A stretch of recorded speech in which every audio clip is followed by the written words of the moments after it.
হজ করে বলো হুজুর যা আছে এগুলা দিয়ে আমি যে হজে যাই, তখন তো হজে 1,00,000 টাকা দিতে হয়ে যেত।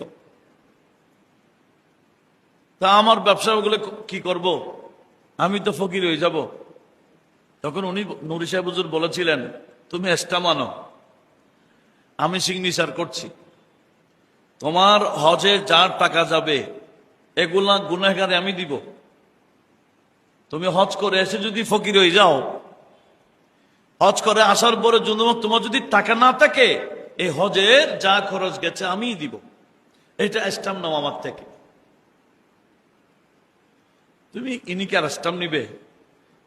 নূর সাহেব হুজুর তো নিজ থেকে বলে না, এটা তো আল্লাহ, এবং আল্লাহ যেটা বলেছেন, রাসূল পাক যেটা বলেছেন, এটার উপর ভরসা করেই তো বলেছেন। কেন আমার নবী যে বলেছেন, হজ এবং উমরা মানুষের দরিদ্রতা, মানুষের গুনাহ এমন ভাবে মুছে দেয়, যেভাবে লোহা মরিচিকা আসলে আগুনের মধ্যে দিলে যেভাবে সব পরিষ্কার করে ফেলে, ঠিক হজে গেলে গুনাহ পরিষ্কার হয়ে যায়। হজে গেলে বন্দার গরিব থাকে না, তার দরিদ্রতা আমার আল্লাহ মুছে দেয়। আমি যখন ছাত্র জীবন প্রায় শেষের দিকে ধরেন, কেন জহুর আকার মার্কেটের এক ব্যবসায়ী ইন্তেকাল করেছেন, এখন মারা গেছেন। এগুলা আরো 25 বছর আগে ধরেন কথা। ওনার দোকান ছিল জহুর আকার মার্কেট।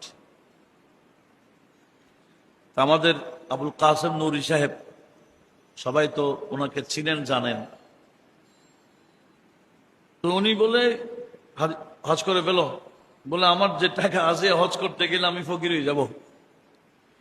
যেটা আমি নিজে দেখেছি, শুনেছি সচক্ষে, সেটাই বলতেছি। দেখেন,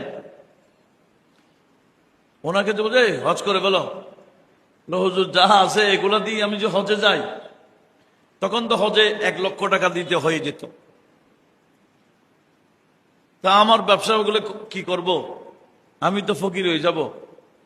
তখন উনি নুরি সাহেব হুজুর বলেছিলেন, তুমি এক্সট্রা মানো, আমি সিগনেচার করছি, তোমার হজে যার টাকা যাবে এগুলা গুনাহগারে আমি দিব। তুমি হজ করে এসে যদি ফকির হয়ে যাও, হজ করে আসার পরে তোমার যদি টাকা না থাকে, এই হজের যা খরচ গেছে আমিই দিব। এটা স্টাম্প নাও আমার থেকে। তুমি ইনিকে আর স্টাম্প নিবে? নূর সাহেব হুজুর তো নিজ থেকে বলে না, এটা তো আল্লাহ, এবং আল্লাহ যেটা বলেছেন, রাসূল পাক যেটা বলেছেন, এটার উপর ভরসা করে